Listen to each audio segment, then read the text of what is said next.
everyone, welcome to Sri Ram's IAS YouTube channel. This is your mentor Arzu Kakkar, where every day we used to have this session of daily news analysis.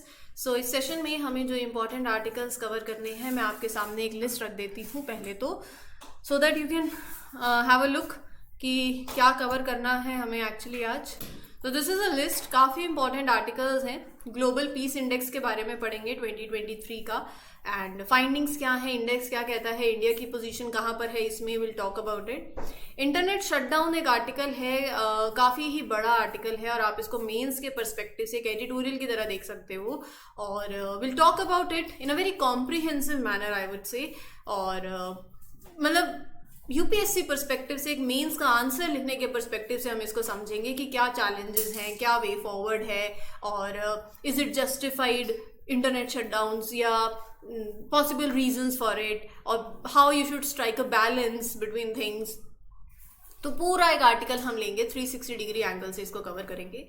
Species है next, Santa फी frog, important है UPSC के perspective से अगर आप देखो तो. Next you have cucumber mosaic virus and tomato mosaic virus. तो ये दो अलग अलग वायरस है, क्या है, क्यों न्यूज़ में है, वो जानेंगे. टोमेटो तो ऐसा है कि 140 रुपये किलो, 130 रुपये, 120, अलग अलग जगह पे. आपके वहाँ क्या रेट है ये मुझे नहीं पता, बट हमने यहाँ पर फूड इन्फ्लेशन की बात करी हुई है, राइट. फूड इन्फ्लेशन कैसे, क्या रीजंस हैं, ग्रीड इन्फ्लेशन की बात करी थी. और अब उसमें मतलब अगर आप बोलो तो एक ये रीज़न भी हो सकता है, लेकिन ओवरऑल सप्लाई डिमांड के अलग अलग रीजंस रहे हैं, हमने वो इसको कवर किया हुआ है. Then you have smart bandage. GS paper 2 से भी लिंक कर सकते हो, हेल्थ सेक्शन से, और जीएस पेपर 3 से भी आप इसको लिंक कर सकते हो. तो आई थिंक अब पता चल गया है कि क्या सेशंस में कवर करना है. तो without taking any time start करते हैं. और हाँ, सेशन अच्छा लगता है तो don't forget to like, share and subscribe to the channel. ठीक है, चलिए. तो ये लीजिए आपका पहला article, should internet shutdown be use to maintain public order. देखो इसमें ना यूपीएससी पर्सपेक्टिव से सोचना है, मतलब एक्सट्रीम व्यूज पे नहीं जाना कि इंटरनेट शटडाउन तो होना ही नहीं चाहिए या फिर इंटरनेट शटडाउन बहुत ज़्यादा ज़रूरी है. एक बैलेंस्ड अप्रोच रखनी है. ये मीन्स के लिए भी और इंटरव्यू के लिए भी इंपॉर्टेंट है, क्योंकि यहाँ पर आपके सामने केस स्टडी आ सकती है. जीएस पेपर 4 से आप इसको लिंक कर सकते हो, जैसे जम्मू एंड कश्मीर हो गया, पंजाब हो गया, अभी मणिपुर का आप एग्जाम्पल ले लो. तो शटडाउन जब यहाँ पर हुए तो आप उसको क्या जस्टिफाई करोगे, ऑनगोइंग शटडाउन्स को, क्या इम्पैक्ट पड़ता है ऑन सर्विसेज, ऑन लाइवलीहुड.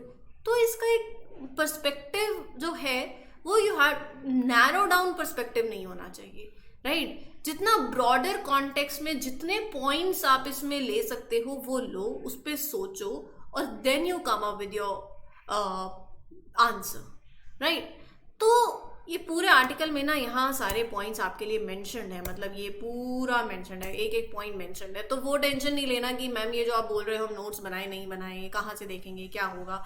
ये एवरीथिंग इज रिटन है. डिस्कस करते हैं, यही पॉइंट्स हैं जो डिस्कशन करने हैं हमें. पिछले कुछ सालों में इंडियन गवर्नमेंट ने इंक्रीजिंगली इंटरनेट शटडाउन्स को देखा है, मतलब they have resorted to internet shutdowns as a means to control the law and order in various regions. चाहे वो अभी मणिपुर का ही केस ले लो, चाहे पंजाब, जम्मू एंड कश्मीर, कोई भी ले लो. मणिपुर का तो रिसेंट केस ही हो गया. 2016 से 2022 तक India witness 60% of internet shutdowns, right. And अगर आप देखो टॉपिक इज पूरी रेलिवेंस, तो India emerged as the single biggest offender for a 5th consecutive year with at least 84 internet blackouts in 2022. Shutdown की बात करें तो shutdown have a devastating impact on human lives, right. जब हम internet shutdown की बात करते हैं तो क्या रीजन क्या है इसके पीछे. देखो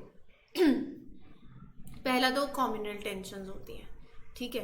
तो यहाँ पर विदाउट अ डाउट आपको भी पता है, and we all are aware of it, कि ये एक पॉसिबल रीजन, ये एक रीजन है ही सही. मतलब देर आर सिचुएशंस जब पीपल फ्रॉम डिफरेंट रिलीजन और ethnic backgrounds, particularly in an area, they may have conflict, tensions between them, और फिर ना एक रिस्क होता है र्यूमर का. मैंने कुछ बोला और 10वें बंदे तक वो बात गई जो मैंने बोला था वो तो पहुंची ही नहीं, उसका घुमा के मैंने आपको बोला, आपने किसी और को, आपने किसी और को, और जो एक्चुअल बात थी वो नहीं पहुंची, कुछ और ही चला गया। सो वो र्यूमर जो है ना, वो बहुत एक मतलब कॉन्फ्लिक्ट और वायलेंस में स्पार्क का काम करता है। So that risk of rumour, hate speech, messages जो प्रोवोक कर सकते हैं वायलेंस स्प्रेडिंग को इस टाइम पे, तो बहुत ज़्यादा ज़रूरी होता है इसको कंट्रोल करना, है ना, कि चीज़ें हाथ से बाहर ना निकल जाए, सिचुएशन अंडर कंट्रोल रहे। तो मतलब for a short period of time till the situation is under control, so you can see communal tensions को कंट्रोल करने के लिए reason for the internet shutdown. दूसरा है जब people gather to protest against something they are unhappy with, demonstrations होती हैं, there is a civil unrest in the area, and shutting down the internet, government aims to limit that communication among the protesters, reduce the chance of any untoward incident occurring। तो यहाँ पर देखो ये एक ऐसा issue है जिसके हम दोनों तरफ से बातें करेंगे। अब जैसे एग्जाम्स ही हो गए, एग्जाम में चीटिंग नहीं हो, राइट, ऑनलाइन सोर्सेज जो हो गए, by shutting down the internet students are unable to access those online resources और websites that may help them to cheat. So this measure is to maintain that integrity of the examination process also, right.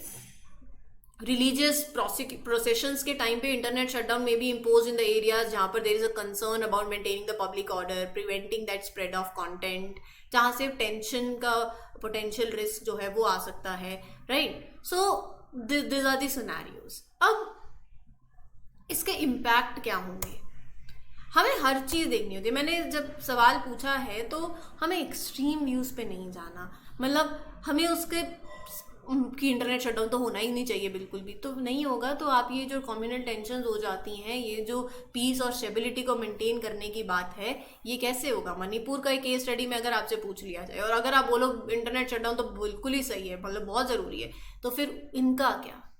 It restricts your fundamental right, your freedom of expression, access to information, right to privacy. So this means that individuals are enabled to communicate freely. आपके पास fundamental right है, you can express your thoughts, opinions online, access the important information. तो internet shutdown से it restricts your fundamental rights, पहली बात। दूसरी बात, economic consequences भी हैं।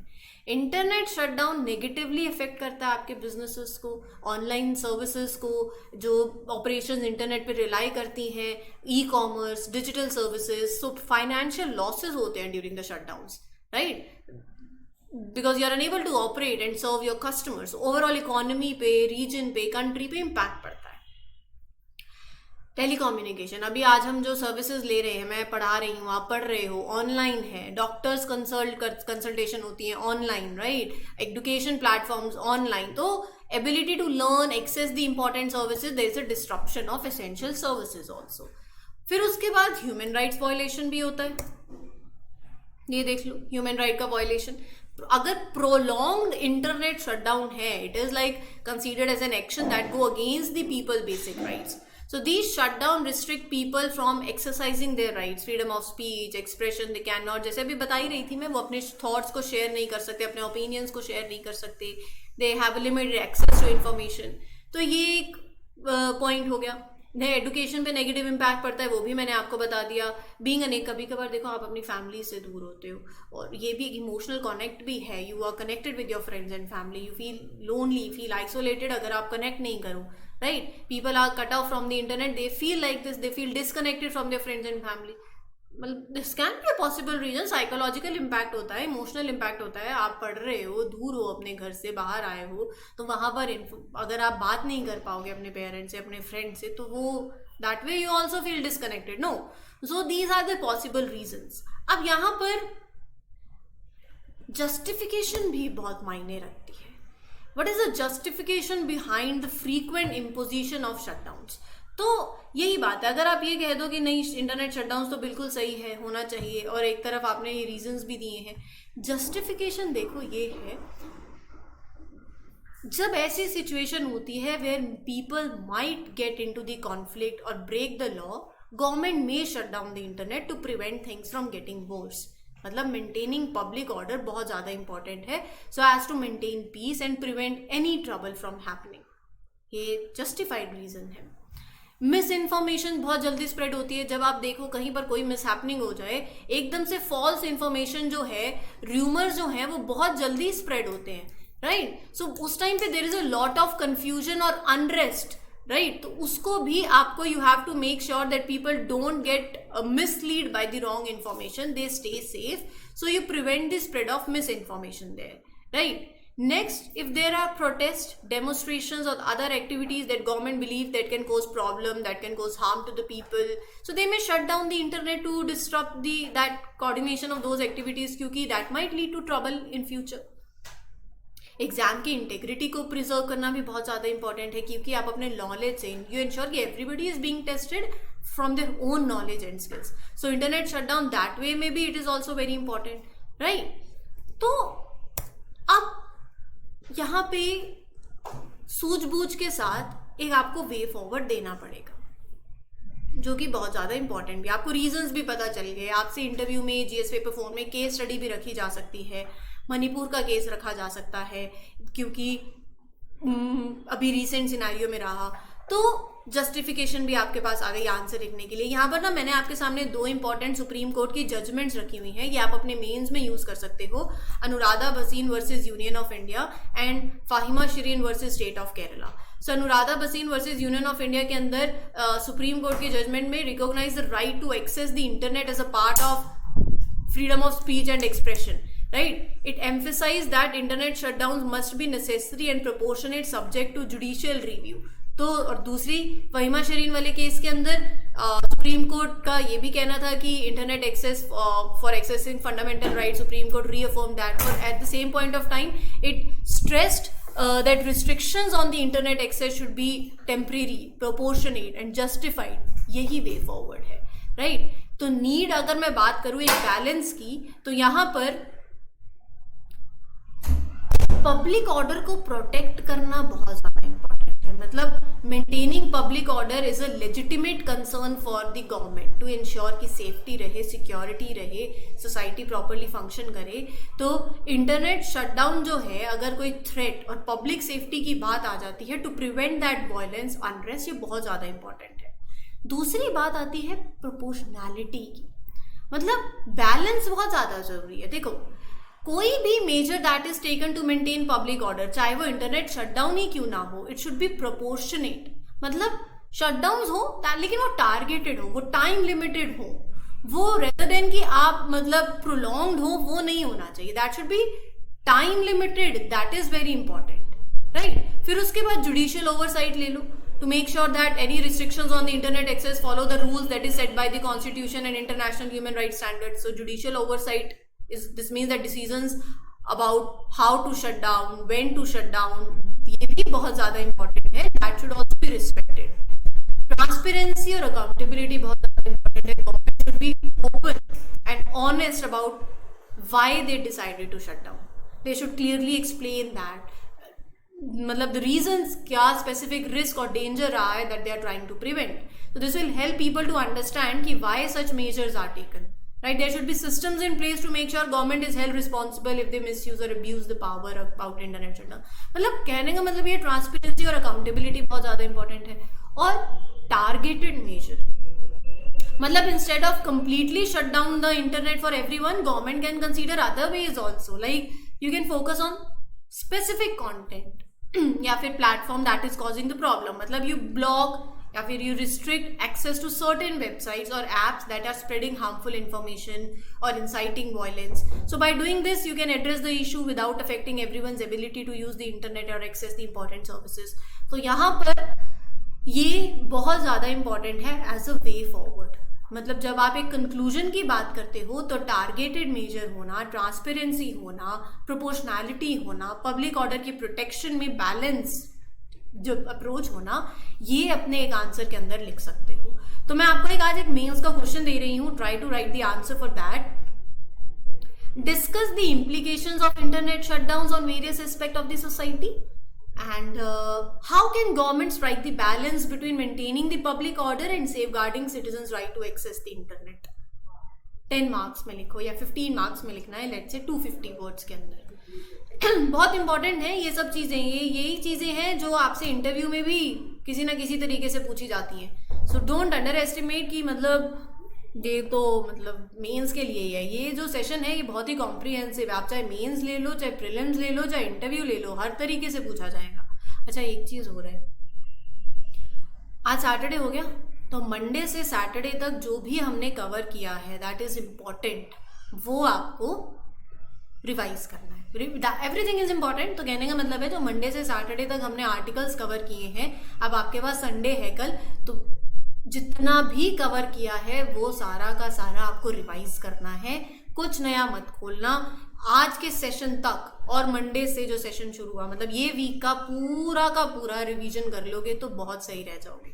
और एक और होमवर्क दूंगी, वो अभी ही है, इससे सेंटा फी फ्रॉग से एसोसिएटेड ही है, ज्योग्राफी बेस्ड होमवर्क है, तो वो भी करेंगे। इनकी तस्वीर थोड़ा सा बसा लीजिए अपनी आंखों में, क्योंकि जितने स्पीशीज होते हैं, देखो बहुत ज़्यादा इंपॉर्टेंट होता है स्पीशीज यूपीएससी के पर्सपेक्टिव से प्रीलिम्स में, तो इसीलिए मैं कहूँगी कि इम्पॉर्टेंट है। अब Argentinian scientist have discovered this unusual frog, काफ़ी सुंदर सा दिख ही रहा है, जिसका नेम है सैंटा फी फ्रॉग।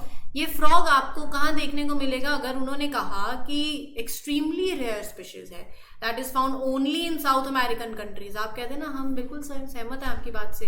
नहीं, अर्जेंटीना, बोलीविया, पैराग्वे, मेनली यहाँ पर रेयर स्पीशीज है, ठीक है। साइंटिफिक नेम है लेप्टोडेक्टाइलस लेटिसेप्स, बिल्कुल यही है। This frog is under threat, हाँ, as its habitat the dry Chaco is cut down. तो ये कौन सा रीजन है, ये अभी बात करती हूँ। कंजर्वेशन स्टेटस इसका नियर थ्रेटेंड है। तो ये जो रीजन है ना, ये ही आपके लिए होमवर्क है। Let me explain it to you. थोड़ा सा मैं इस पर, ऐसा नहीं है कि बात नहीं करेंगे, थोड़ा सा डिस्कस करते हैं।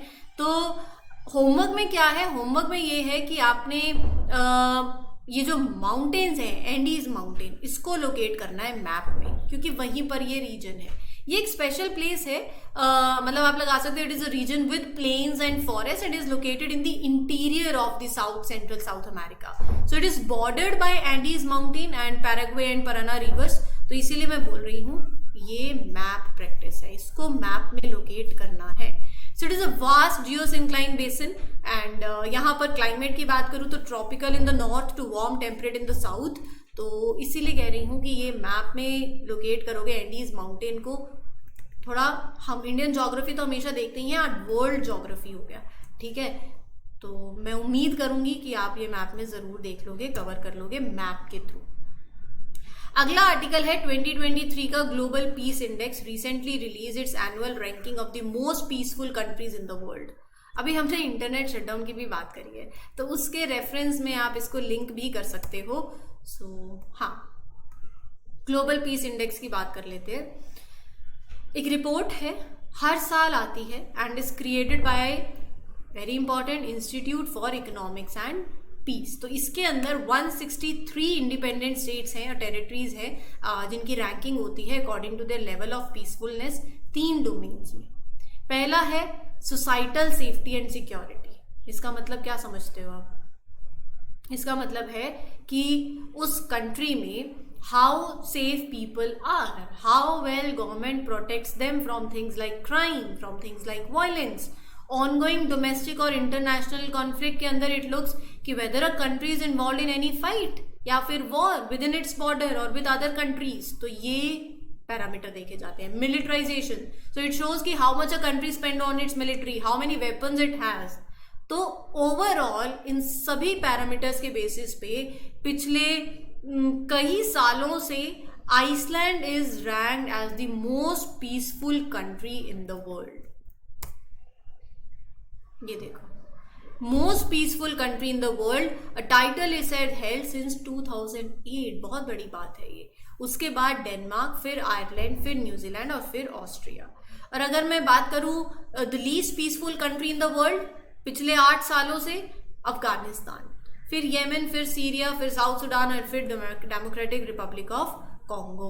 इंडिया की बात कर लेते हैं। इंडिया की जो रैंकिंग है दैट इज 126 पोजीशन, मतलब अपने प्रीवियस पोजीशन से स्लाइटली बेटर।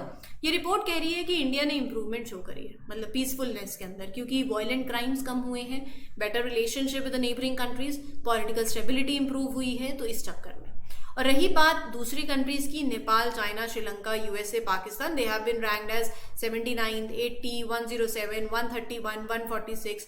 तो ओवरऑल मतलब आपकी जो नेबरिंग कंट्रीज हैं उनके भी रैंकिंग थोड़ा सा इंडिया के पर्सपेक्टिव से आपको देखनी चाहिए, इंपॉर्टेंट हो जाता है, ठीक है। तो टमाटर के रेट बढ़ गए हैं अभी तो। डोमिनोज और मैकडी ने भी ये कह दिया कि वो अपने बर्गर में टमाटो नहीं डालेंगे। तो हमारे लिए थोड़ा सा इंपॉर्टेंट है यहाँ पर जो हम पढ़ेंगे, that is cucumber mosaic virus and tomato mosaic virus, ठीक है। Just give me a minute.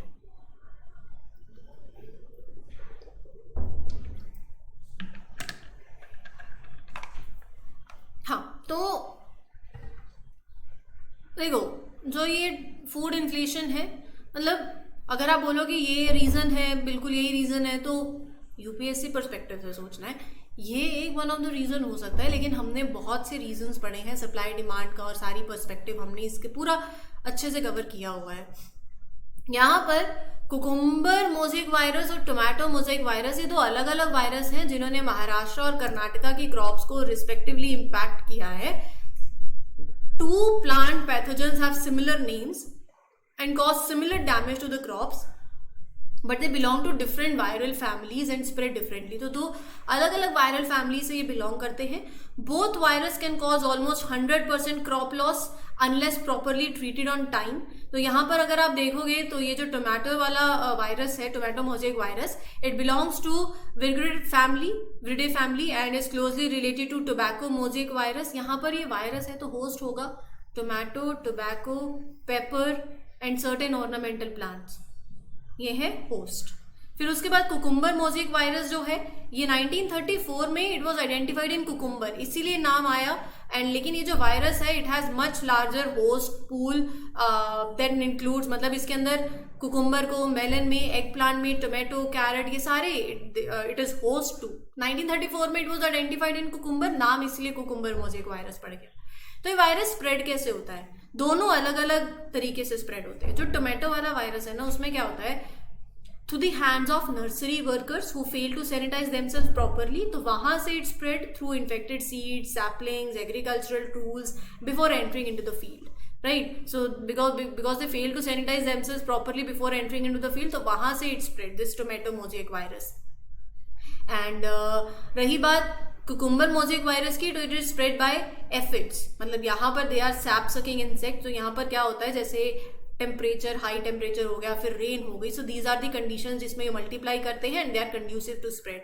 अगर आपको ह्यूमन टच से क्या ये स्प्रेड होता है वायरस, तो it too can spread, but chances जो है दैट आर एक्सट्रीमली लो। तो आप कैसे कंट्रोल करोगे इस वायरस को? देखो, you have to follow the biosafety standards in nurseries and compulsory seed treatment होना चाहिए, checking the trays of the saplings before planting or disregarding any visible infected material, clearing the field of weeds and plant material before fresh planting, spraying quick acting insecticides or mineral oils on the plants to kill the aphids. तो यहाँ पर ये कुछ points हैं जो आप ध्यान में रख सकते हो, और एक इम्पॉर्टेंट आर्टिकल था, आपको मालूम होना चाहिए। अगला है ये स्मार्ट बैंडेज। ये जो स्मार्ट बैंडेज है ना, ये आपके जीएस पेपर 2 और जीएस पेपर 3 दोनों के लिए इंपॉर्टेंट है। पहले तो वो नॉर्मल बैंडेज होती थी, स्मार्ट बैंडेज क्या है? देखो, it is a advanced medical dressing that incorporates various technologies to enhance the healing process of the wound. तो यहाँ पर ना आप, मतलब इसमें सेंसर्स है, इस सेंसर के थ्रू आप टेम्परेचर हो गया, मॉइस्चर हो गया, बाउंड हीलिंग, तो ये सब कुछ आप पता लगा सकते हो। तो it consists of integrated biosensors, soft drug loaded hydrogels and signal processing and wireless communication to provide real-time feedback. The device is assembled on a soft stretchable polymer that help the bandage maintain contact with and stick to the skin. Smart bandage work कैसे करती है मैंने आपको बताया। ये sensors हैं जो continuously monitor करते हैं various parameters of the bound, जैसे temperature, pH level, moisture, oxygenation. तो यहाँ पर डेटा जो कलेक्ट होता है, it is pass to a flexible printed circuit board. मतलब यहाँ पर अगर आप देखो तो फाइनली फिजिशियन उसको रिव्यू कर सकते हैं अपनी टैबलेट से to a smartphone also. Benefit यही है कि फ्रीक्वेंटली बैंडेज को रिमूव नहीं करना पड़ेगा, जिसकी वजह से चांसेस ऑफ इन्फेक्शन भी कम होंगे. You can monitor the status, you can apply the antibiotics. और smart bandages can connect to the mobile phones also, mobile application, तो रिमोट मॉनिटरिंग हो जाएगी और लेसर हॉस्पिटल विजिट्स होंगी. और जो बैक्टीरियल कंटामिनेशन के चांसेस हो सकते हैं जब while you are cleaning and dressing the wound, वो इंक्रीज होते थे जब वाउंड इज ओपन, तो वो भी बार बार नहीं होगा. राइट, तो ये था आपका स्मार्ट बैंडेज को लेके टॉपिक. उम्मीद करती हूँ कि आपको आर्टिकल्स क्लियर हो गए हैं. सेशन अच्छा लगता है तो do let me know in the comment section. I meet you on Monday with other important articles. This is your mentor Aarzoo Kakkar signing off for today. Thank you everyone. Don't forget to like, share and subscribe to the channel. Good luck, good wishes, take care, happy learning.